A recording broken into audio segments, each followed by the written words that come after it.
E aí, já parou para pensar como a gente usa a palavra filosofia para tudo que é coisa? É filosofia de vida, filosofia da empresa, mas no fundo, o que a gente está querendo dizer com isso? Bom, hoje a gente vai direto ao ponto para tentar desvendar essa questão.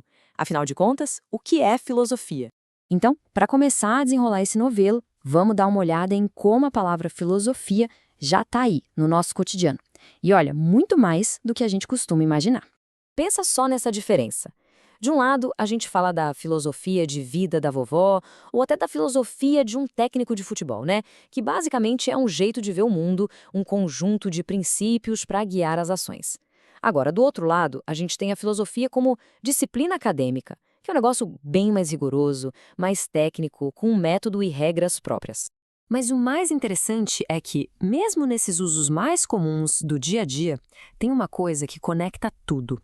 A palavra filosofia parece sempre apontar para um tipo de saber que é mais profundo, sabe? Um conhecimento que não está tão preocupado com a utilidade imediata, com o resultado prático, mas sim com as perguntas fundamentais que estão por trás de tudo. Beleza. Agora, vamos pular para o lado acadêmico da coisa. E é aqui que o desafio começa de verdade. Porque olha que louco, diferente de outras áreas, tentar definir o que é filosofia já é por si só um grande problema filosófico. Certo, se não é só a filosofia da vovó, então o que é que os grandes pensadores, o pessoal da academia, quer dizer quando fala em filosofia? Qual é a real? Tem um exercício mental que é perfeito para mostrar essa dificuldade toda. Imagina só, se a gente juntar 10 físicos e perguntar o que é física, as respostas vão ser bem parecidas, vão apontar para a mesma direção. Agora, se a gente fizer a mesmíssima pergunta para 10 filósofos, aí a coisa complica. O resultado é um silêncio, mas respostas super vagas e muito provavelmente um debate que não vai ter fim. Isso nos leva a uma ideia que é quase um paradoxo, mas que faz todo sentido. A própria pergunta, o que é filosofia, já é uma pergunta filosófica. É diferente de outras áreas, que a gente consegue definir olhando de fora. Para entender filosofia, não tem outro jeito, a gente precisa começar a fazer filosofia. É como aprender a nadar, não adianta só ler o manual, tem que pular na água. Para a gente não ficar totalmente no escuro, podemos pegar uma ajuda com um cara que entendia do assunto, Aristóteles. Ele deu umas pistas, 3 características desse saber. Primeira, é um saber universal, que busca entender o quadro completo, não só um pedacinho da realidade. Segunda, é um saber pelo saber. A gente busca por amor ao conhecimento, e não porque vai servir para alguma coisa prática amanhã. E a terceira, que é crucial, é um saber crítico. Ele não se contenta com o porquê sim.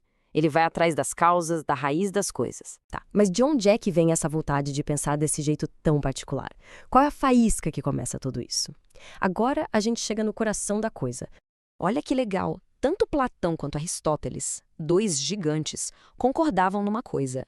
A filosofia não nasce da necessidade, não nasce do medo. Ela nasce de um sentimento humano muito específico. Os gregos antigos tinham uma palavra perfeita para isso: phauma. Sabe aquele momento em que a gente olha para algo, até uma coisa banal, e de repente se sente perplexo? E a pergunta vem na cabeça: ué, por quê? Por que isso é assim e não de outro jeito? Essa é a faísca, esse é o phauma. E é aqui que a filosofia se diferencia de outras coisas, como os mitos ou as tradições. Geralmente, as respostas prontas que a gente recebe servem para acabar com a nossa dúvida, para acalmar a inquietação, né? Elas quebram o espanto. A filosofia faz exatamente o contrário. Ela se alimenta desse espanto, ela o cultiva. Cada resposta vira combustível para uma nova pergunta, mantendo a investigação sempre acesa. Isso tudo nos leva, claro, àquela crítica clássica. Tá bom. Mas se a filosofia é um saber que não tem um objetivo prático, que não serve para construir uma ponte ou curar uma doença, qual é o sentido disso? Para que serve? Tem até um ditado italiano bem-humorado que resume perfeitamente essa ideia. Ele diz que a filosofia é uma ciência com ou sem a qual o mundo permanece o mesmo. Ou seja, ela não muda nada no mundo real. Mas será que essa ideia de inutilidade é justa? Será que a filosofia é inútil mesmo? Se ela não produz coisas materiais, qual é o verdadeiro valor dela para a gente e para a sociedade como um todo? E a resposta para isso é poderosa. Pensa numa sociedade que se contenta com as respostas de sempre, que não questiona suas próprias normas e crenças. Ela tende a ficar parada no tempo, estagnada. Já uma sociedade onde o questionamento filosófico é presente possui um motor interno de transformação. A capacidade de questionar tudo é o que permite a possibilidade de mudança e evolução. Isso muda completamente a nossa visão do que é ser um filósofo. A origem da palavra já entrega tudo. Philos significa amigo ou amante, e Sofia, sabedoria. Então o filósofo não é o sábio, o dono da verdade que tem todas as respostas. Pelo contrário, ele é o amante da sabedoria, alguém que está sempre na busca. A grande tarefa, no fim das contas, é essa: manter viva essa capacidade de se espantar com o mundo.